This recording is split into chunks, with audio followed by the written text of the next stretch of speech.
Hello, everybody. Welcome to another episode of Dev Chat. I'm here with Rob Oss, aka Dinosaur Bytes. Could you introduce yourself?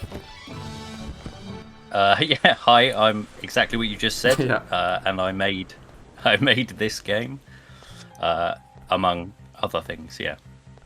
Sure. So I want to start off by talking about that, about your journey into game dev. So I've talked to a bunch of developers in the past, and they've all started off with small 2D games and led up to a big game like, Demon Turf and all of that. You have a very unique story in that this is your first game and it's a massive one. Could you talk about that and how this journey started, where you thought, okay, let me start off with a massive 3D platformer? Yeah. Well, firstly I would say I wouldn't recommend that's the best course of action to take. I kind of fell into it. Yeah. It started as a small project because I wanted to see 3D platformers being made, and there were none at the time. Yeah. So I decided, how hard could it be? Being naive and only really having experience with modding games and not making one from scratch. So I started small, and then it got bigger, and the ambition got bigger, and then I got better at it. So I felt like, well, I could push this further. And then 10 years later, it finally finished. Yeah. So was that always was game development always something you wanted to get into as a career, or was that something that just gradually, like you said, you bumped into basically? It was always something I was interested in getting into, but the more I learned about the AAA side of things, the less interested I became. So it was kind of, I could go indie or not at all, and that was really all I was interested in. So is that still the case? Yeah, I think so. Like, since this game came out, I've had like a few offers, or at least interest from people, but I like creative control, and you get that with an indie studio, but you get less of that with AAA. So unless the project was very, very special, like I don't see myself being interested. And also, especially recently with the layoffs, like thousands of people losing their jobs, it must be nice having a job where it's basically just you can't really fire yourself, So yeah, like there is a double-sided coin. Definitely. Obviously, I've got no security because if I make a mistake, then I pay for it. But then, at the same time, I'm not reliant upon the whims of the market or the industry or the publisher, whatever. Definitely. So let's talk about Clive N Wrench. Obviously, like we've mentioned, it's had a long development journey. How did you come up with the idea here? Like, not just Clive being a bunny and everything. Like, over the years, it's changed from Clive in the Stone of the Ancient Bunnies to just Clive to this little monkey showing up. Take us through the journey there. So it was kind of organic, really. It was a case of, I want to make a small 3D platformer to see if I could. Yeah. A rabbit made sense at the time because, well, rabbits jump. Yeah. It's a character that I want to jump. It was really as simple as that. There wasn't much thought beyond that point. And as time went on, I realized I wanted to introduce new mechanics and new moves. There was a time period where Clive got a jetpack, and then he had like a power glove he could zap enemies with. And it got to the point where I realized that everything felt like it was attached to him, and it wasn't really his ability. Yeah. And sort of after reading that, Rare went through a sort of similar idea, and that led to them introducing Kazooie to Banjo midway through development, because a second character allowed them to do more mechanically. I decided, okay, well, maybe I should do that as well. And then decided, well, it would have to be a monkey, because the pun of having a monkey on your back, of course, was too good. And then, of course, like a monkey wrench being a useful tool also lent itself to that. So it was like, okay, it's two puns in one. That fits my ethos. So that's where wrench came from. Best way to come up with the character. Yep. So was time travel and the story that you've come up with Dr. Dawkins and everything, was that always part of it? Or I'm guessing you wanted to come up with a bunch of diverse levels and that's the story you came up with? Yeah, it was always time travel, and it was always like an evil rabbit. I wanted it to be a sort of obvious foil to Clive. But time travel always just made sense as that way I can make whatever level I like and justify it. Why are they there? Because time travel. Yeah. So what's the process for coming up with, like, we're gonna be in the Toy Story 2 inspired level right now. Like, what's the process for coming up with it, and how do you, like, let's say, combine concepts as well? Because I know, where's the Christmas one? I think that's the one. Like, it's a Christmas-themed middle-age crisis thing. What's the process behind that? So it was sort of... I realised there's a lot of tropes in the genre. And sometimes I like to lean into them, and sometimes I sort of feel... If I'm going to do a snow level, like, that's quite a common theme. You always have a snow level. So I wanted to... How do I differentiate that? How do I make that a little bit more interesting than just another snow level? So making it both Christmas and dinosaur themed felt like a strange combination that wouldn't be common. Yeah. So it would allow me to do creative things whilst sticking to something like fairly familiar. So it kind of solved two problems with one. While we're talking about themes and everything, I like this theme music is just an earworm. Like, I just find myself randomly humming this from time to time. Like, it's always stuck in my head. So whoever worked on that, great job. Yeah, that would be my dad, who goes by Wishwood Studio. He did all the music for the game. Yeah. Okay, specifically this is it's like one of those super catchy ones, and I like that it changes as you go to the different dimensions. Also that the hat changes. And I think get used to a lot of glazing because I'm going to be fanboying a lot. But I love the amount of, like, references, the amount of, like, the attention to detail everywhere. Like, I spent so much time just looking at, oh hey, I know what that is, or no, I've watched that show, or I've played that game. And I know some people might not like that, but that was one of the things I loved about this game. Things like the SketchUp packet, Yeah, I think, like, partially, I mean, that's one of the things that's cool about indie, is that you can have an idea for something that is, like, basically inconsequential and that most people won't even care about, but, like, you think it's funny or you think it's cool or whatever, and you can just do that. You don't have to, wade through red tape or justify, why is that a good idea? You can just say, I like it, maybe someone else will, and that's where it ends. Yeah. And how do you, and I'm guessing that's one of the reasons the game took so long to develop. How do you, like, when do you tell yourself, okay, that's enough? Like, how do you stop yourself from just going, like, full on spending 3 weeks on a small reference that no one was going to get? What's the balance there? I think for the first, there was a point that I started taking it seriously. Like, a publisher got involved, and like, people started being adamant with the questions of, when's it coming, we want to play it. And at that point it went from, this is a hobby thing I do for me, to okay, maybe this is like a viable product that people would actually want. Yeah. And that was the point that I started reining myself in with, okay, maybe I should actually finish things. Yeah. But until that point, it was basically just, that's a fun idea, I'll do that. So I was gonna ask about this. Like we said, the game's been in development for a while.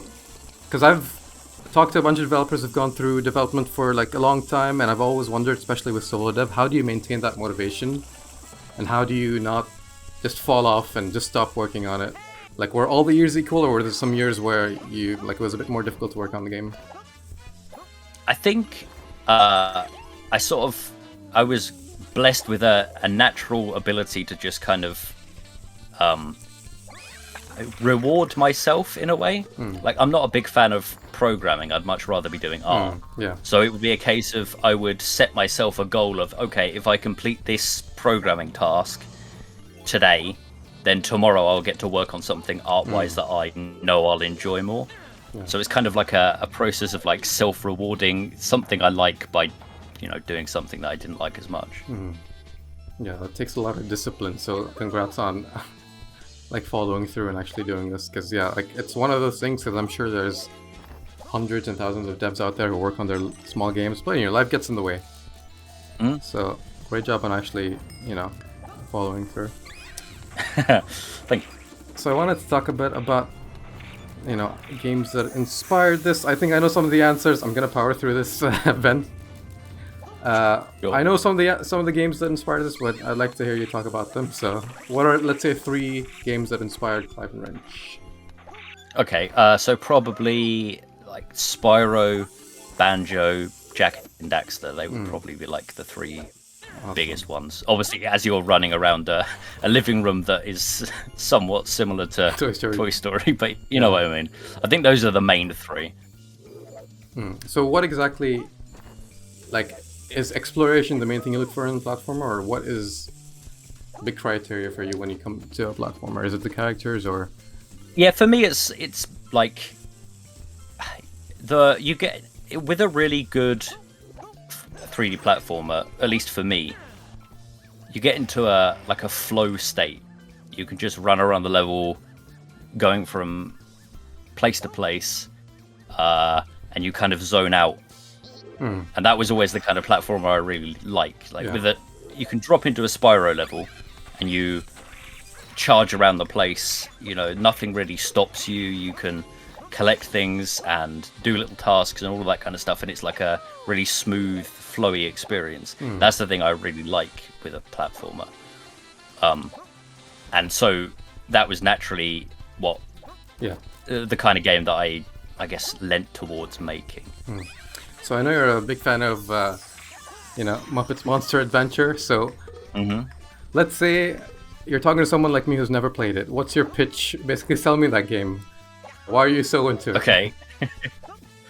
Okay, so imagine somebody decided halfway through making Spyro 2 that actually they were going to make it a Muppets licensed game instead. Okay. That's the game that they came up with. Perfect. It's as simple as that. It's like if there was another Spyro game on PS1, that would be it. And it's like the quality is there and the humor is there. Obviously, it's the Muppets, so there's that like added bonus. Plus, it's all Halloween themed, which makes for like a fun. If you want to play it once a year, there's like a perfect excuse to do so. Awesome. And that's one of those games that's a bit difficult to access, at least legally right now, because unless you have an original copy, it's not really readily accessible. So that sucks. But yeah, I mean that was the actual reason that a couple of years back now, a studio approached me because I think my reputation as one of the few people in the world that really champions that game. And we then collaborated to pitch to Disney that we wanted to do a remake because the original is so inaccessible and never really found the audience we felt like it deserved. And we kind of got fairly far in that process, but unfortunately it never really materialized. Yeah, I mean, with this year, I think we've got a bunch of remakes like Croc and Gex and a bunch of those. So hope's never gone. But I hope it does get remade in one way or another, because that another Spyro-like game seems right up my alley. Yeah, for me, with remakes, often seems like you're remaking games that already have a big audience. Yeah. And they found their feet and are very well remembered, which makes sense commercially. Yeah. But I've always been of the opinion that what if you remade a game that never quite found its feet and had bigger potential that it couldn't live up to at the time? That seems like a much better candidate for me. Yeah, agreed. It's a hard sell. Again, like you mentioned earlier with corporations and everything needing to justify costs. I get why it hasn't happened, but it's a big shame. Because I don't know the finances of it, but I imagine it wouldn't cost an insane amount. Yeah, not if you're working with a small studio. But then, obviously, there's the trust of like, you know, a big corporation like Disney has to put a lot of faith in a small studio to definitely to withhold their, you know, standards of quality or whatever. Could you talk a bit about this? I think this is part of the DLC that ultimately didn't come out, but what's the story behind this? Because while playing through the game, I was like, what the hell is this? Yeah, so during the kind of last months of development of this, there was sort of a moment where, you remember how I said about rewarding myself with a creative thing? Yeah. We're doing a lot of things like implementing translation or localization stuff, lots of like regional specific box art, and like all of the kinds of like bureaucratic or, you know, documentation stuff that's not necessarily fun but is obviously necessary. Yeah. So I sort of decided to reward myself by, okay, well, I'll just start building more levels and doing like things that I find fun as a reward, so that I keep myself motivated to do those things. Yeah. And that eventually, both then, like during the end of the development and afterwards, eventually came, okay, well, what if it was I thought about DLC and then decided like expandalone made more sense. Yeah. So it could be like, you know, you could buy the game where you play as Nancy separately, and it's a whole other thing. But the idea of it was that it would be like a companion piece. It would take place during the events of this game. Yeah. So throughout this game, you speak to her, and she often says to you where she's been, what she's been doing. And the idea was that then the like expandalone thing would be you exploring what she's talking about. But like this game did probably better than I expected, but not quite well enough that it made sense to continue making that. If I wanted to like make sure that I could live, keep a roof over my head. Yeah, exactly. It just kind of made more sense to, like, not necessarily cancel it forever, but move on, start something completely fresh, and then, you know, maybe reevaluate down the line.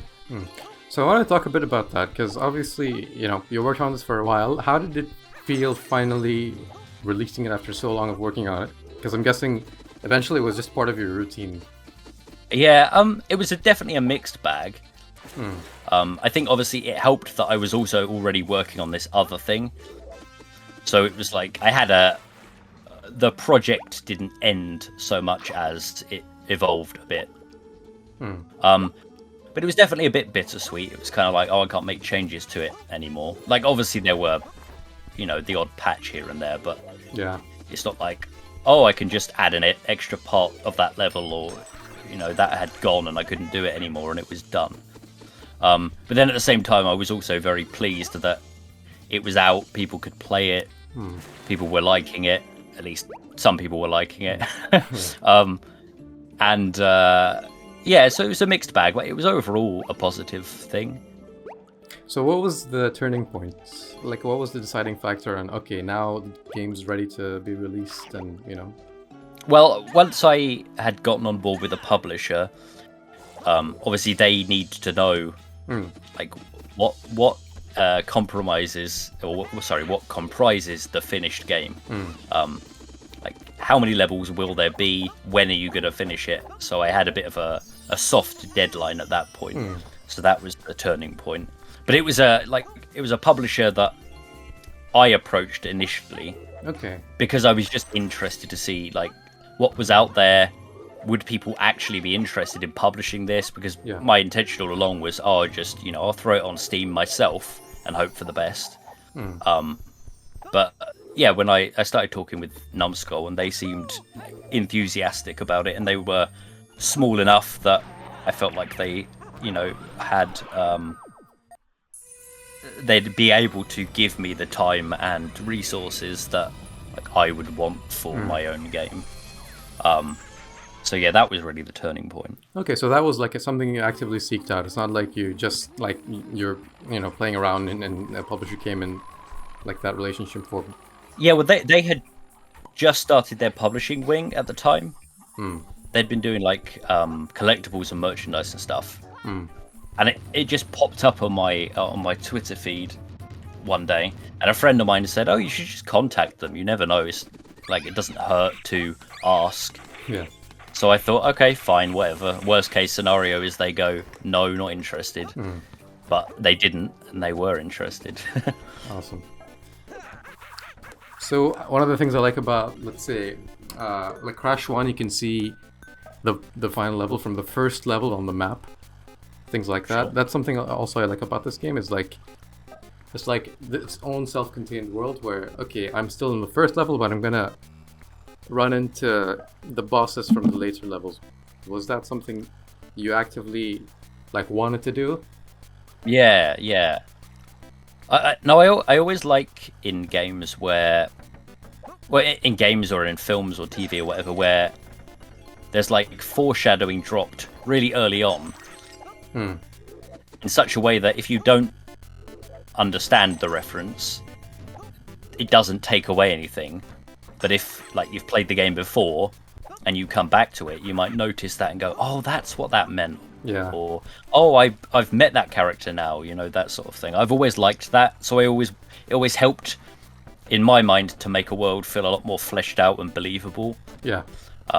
Definitely. So the fact that we were doing like it's a time travel game means that it makes sense that you'd be basing media in universe on things that happened in universe history. Yeah. And another thing I like is, like, while I'm looking at this boss character, it was one of the, like, I found the boss fight hilarious, and I was just wondering how your boss fight, let's say boss level design, like, how do you approach that? Because I know that basically every single boss fight plays kind of differently. Like, you have this one that's, I'm not going to spoil, but it's a very unique one. And you've got some that are more platforming challenges. You've got some that, are more typical boss fights. Like, what was the process there? Well, it was mainly that I designed a level, or like had the idea for a level, and knew that I wanted to have a main boss character per world. Yeah. Because it didn't make sense that everywhere would have just Dorcas's influence. Yeah. That kind of felt like maybe that would be too overbearing, or not enough variety. So it was more a case of coming up with a character that I thought would be a fun villain in a specific time period. And then that led to thoughts about, okay, so if I was going to fight this character, how would they approach that? Yeah.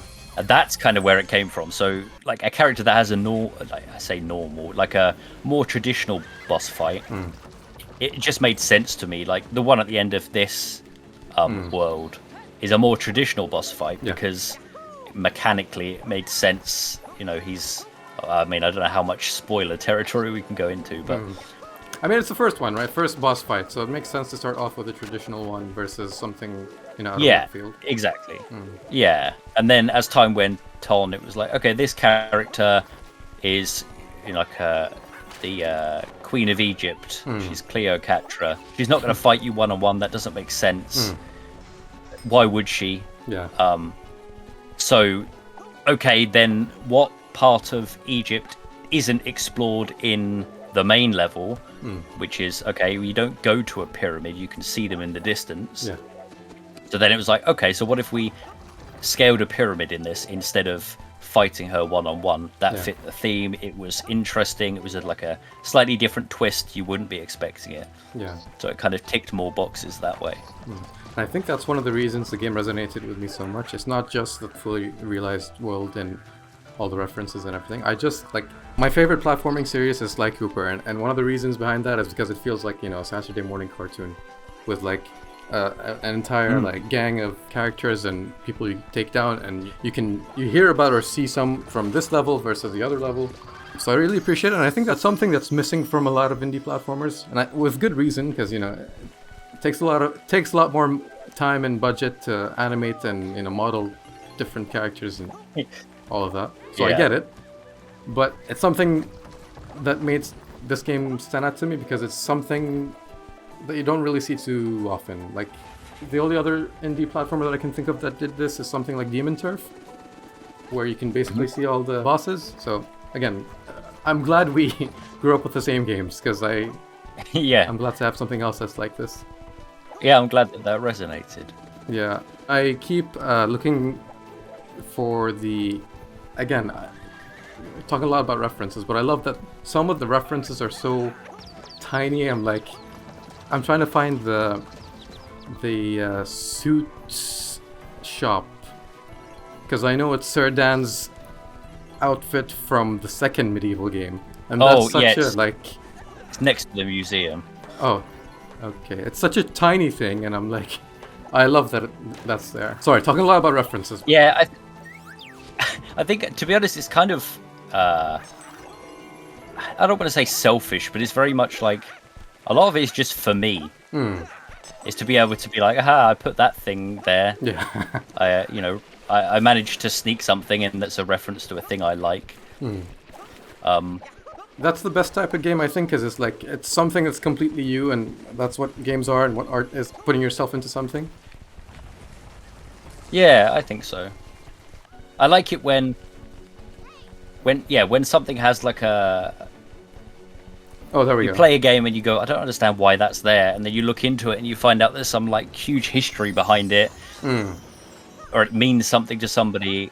Yeah, I love going down that rabbit hole. Exactly, and that always tickles me when it's like, oh, okay, there's a whole story behind this tiny little thing that's insignificant to anyone else. I love that stuff. So, I think I don't remember if I read this or if I dreamt this up. But I think I saw somewhere you mentioned that there's a reference that still hasn't been caught. Is that still the case? To my knowledge, yes. There's like Easter eggs and references and stuff that I've never seen anyone find.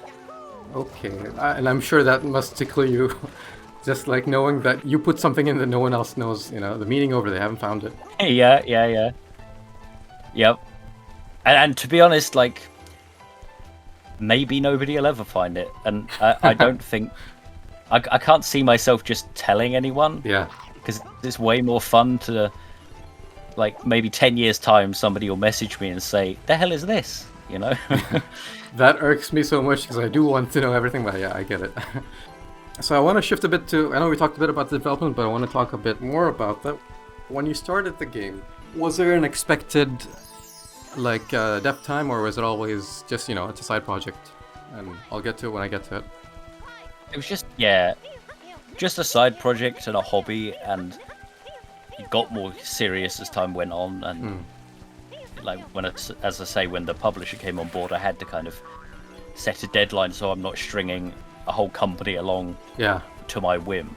But until that point, there was no it was just I do this because it's fun, and maybe one day it'll be finished, but I didn't really mind if it wasn't, Cool. I think I remember playing I don't remember if it was just Clive or Clive and the Stone of the Ancient Bunnies. I just remember playing it, and it was, I think it might have been just Clive. It was the design before this, and I think if I get into the museum we can show that off. And I remember thinking, okay, this is good, but it's a bit rough around the edges. And I wanted to ask, because I know you did 2 Kickstarters, and I know both of them didn't manage to meet their goals. How did that affect you, and how did you power through and actually not let that demotivate you? So, yeah, it was kind of like both of those were because I was at a point where I felt like maybe I had enough in here that would prove to people that I was serious, and it wasn't a scam. There was like a legitimate drive to actually finish this thing. Like, obviously when it falls through, it has a bit of an impact. Like, it's a little bit depressing and it's a bit disappointing, but a lot of the people that championed the game found it through those Kickstarters and stuck with like me and the project for many years, like yourself, people stick with it. So even though it wasn't financially successful, it like helped me build an audience. So I it was looking from that perspective. No regrets. I don't really have any complaints. I get it. Also, speaking of the world and everything, Yeah, like I love this. And yeah, so do you separate yourself from your art from this game? Like when the game came out and some people, weren't big fans of it. How, like, did that affect you, or was it something that, like you can brush it off? And how did the game's reception affect you? The mixed reception itself, like critically, because it didn't really bother me so much. What did bother me was like when I would read a review and there would be like things that were like obviously not true. Yeah. Like people who clearly hadn't actually played very much of it, complaining, the character moves too slowly.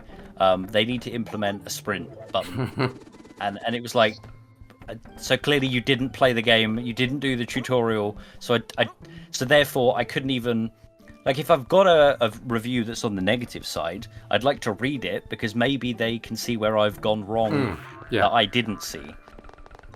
But then you read something like that, and it's like, oh, okay, there's actually nothing of value in this review then, because none of what they say can be taken at face value because, like, they haven't engaged with it, And that must be frustrating, right? Because it's something that affects the eventual trajectory of the game. Because I'm sure someone's going to see that review and, not buy the game. So yeah, I understand that must be super frustrating.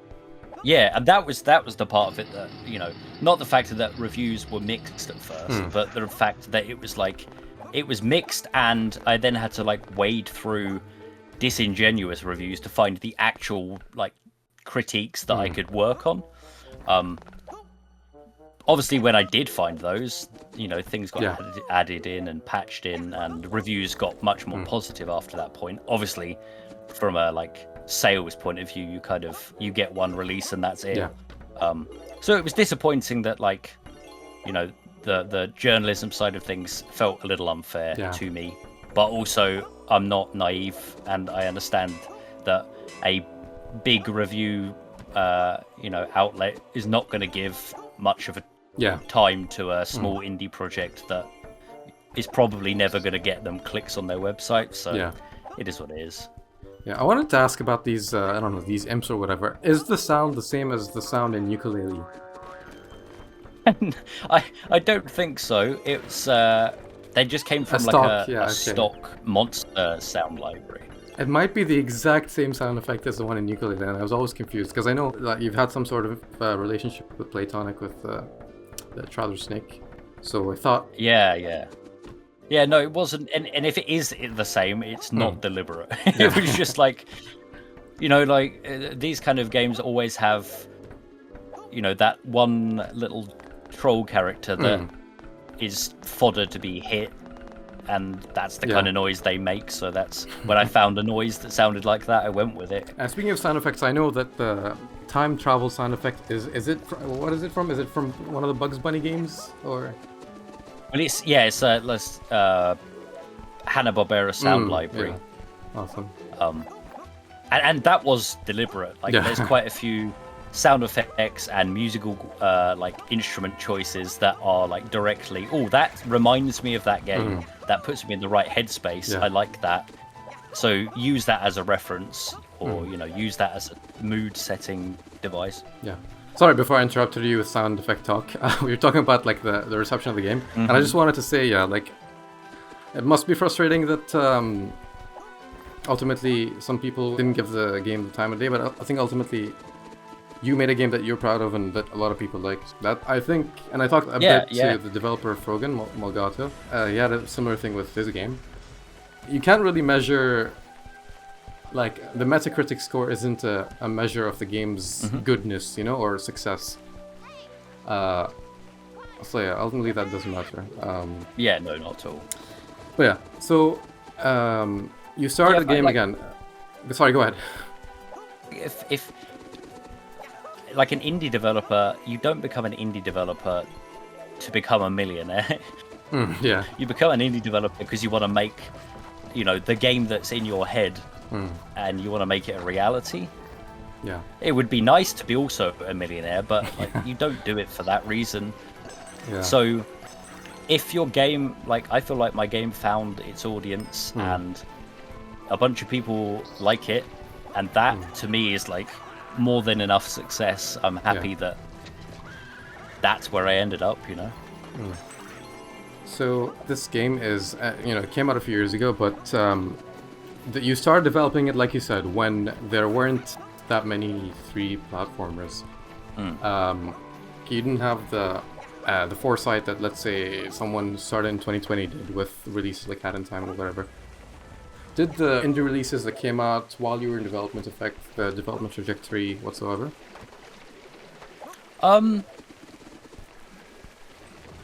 mean, maybe to the extent of I realized there was an audience. Like, I always imagined there would be an audience. Because fans of a genre don't just go away. Yeah. Like, I never stopped liking 3D platformers. Yeah. So surely there are other people, you know, there are 8 billion people out there. Surely some of them are in a, like-minded. So to see other platformers then come out during my development and do well was definitely like motivation, but also made me take things a little bit more seriously. Thinking that, okay, maybe it's like a viable product as well as just a project for me. I think it affected in that way. But in terms of design, it didn't really affect anything?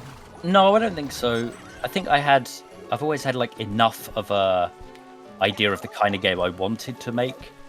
It didn't really affect much. Cool. One of the things, again, I like about this game is I've 100% the game and everything, and I love that the reward you get for spending your time with the game is basically a game version of a journal of the game, or like a time capsule basically. Yeah. Like you can go through the early starts of the game, and that weirdly made me emotional because it's like super motivating. Like it started out as this, and it ultimately led to this massive, 11 level game. What was that? Was that always the 100% completion reward, or you just had to throw something in there and that suited the most? That was actually a pretty late addition. Was that obviously I have so much content that got thrown away and never used, replaced, upgraded, whatever. But sort of as it got closer to what would eventually be the release date, people were sort of appearing and saying, "Oh, I've been following this since 2012." Yeah. And it's so cool to see it finally coming. And I think it was around that time that I realized, maybe people remember that level or those levels all that way. And it would be cool for me to include something as a reward, because ultimately the majority of the people that are going to finish 100% of the game are already invested to a certain extent, or at least would get a kick out of knowing where things start to. Yeah. And also, obviously, for themselves, to say, here's the level that has been in the game for 10 years. Yeah. You get to, explore it and see the evolution. But it was ultimately just if I'm rewarding people with a level, then by making it a level that they remember and never got to play seems like a cool way to do it.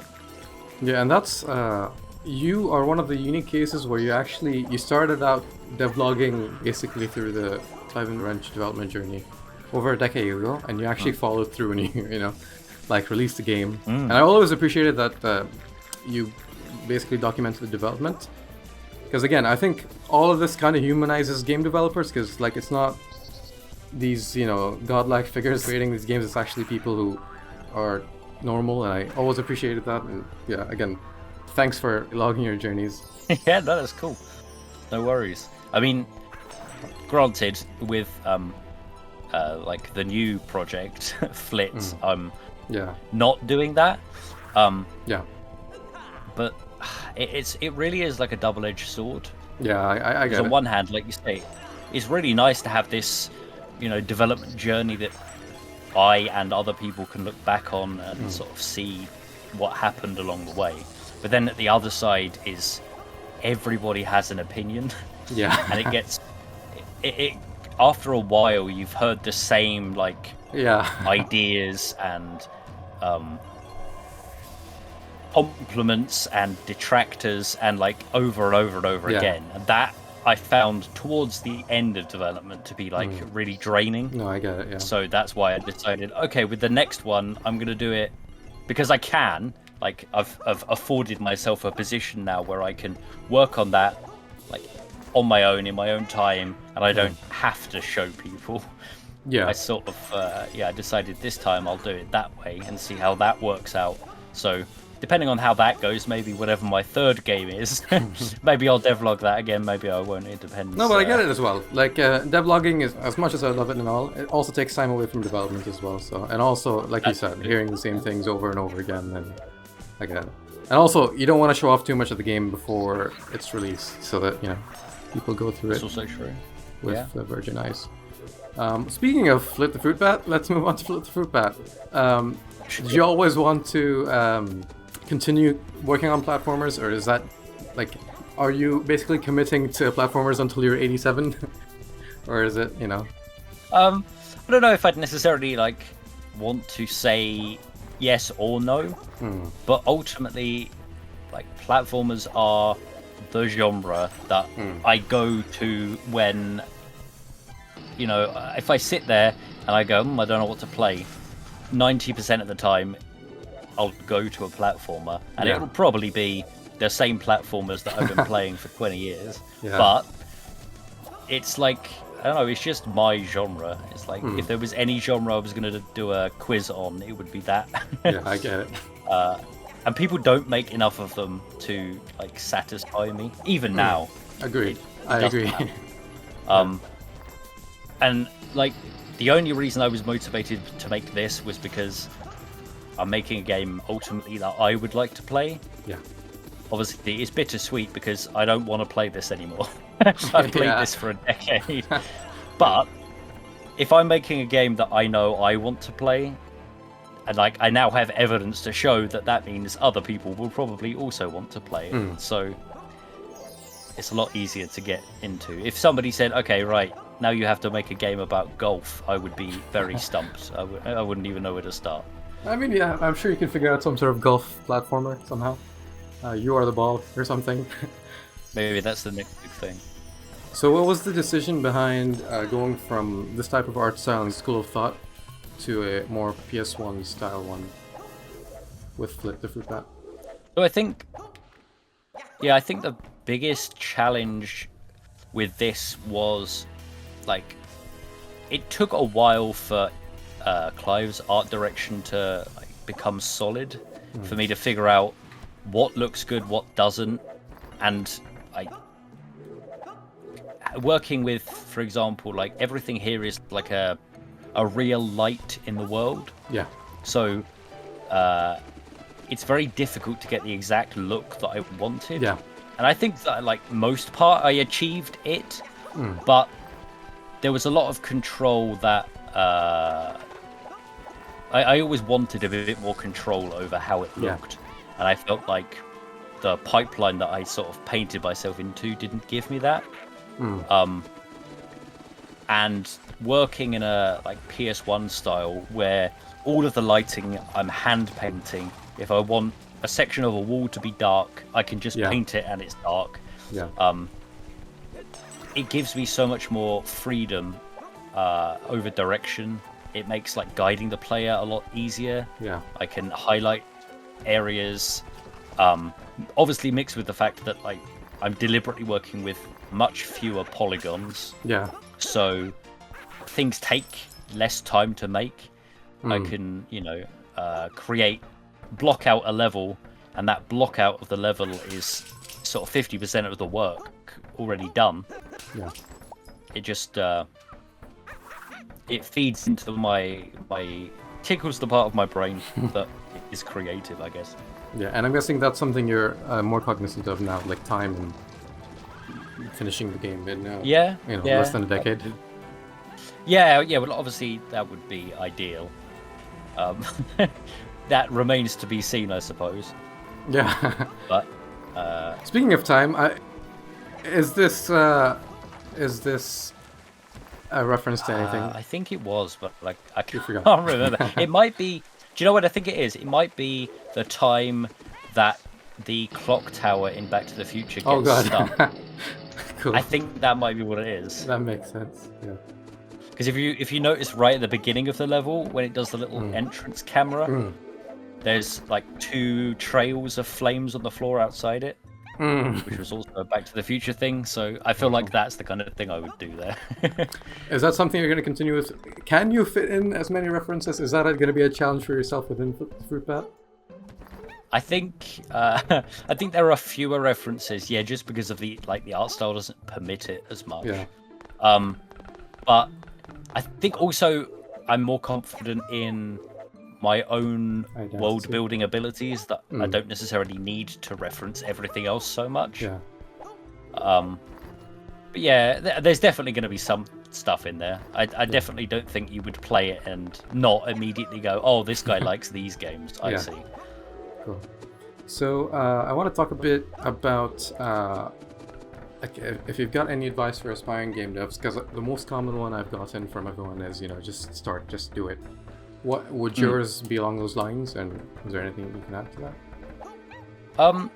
I would say, yeah, I mean, much the same. It's good advice, but also make sure that your motivation is not financial, and make sure that your motivation is not, oh, this will be my gateway to the industry.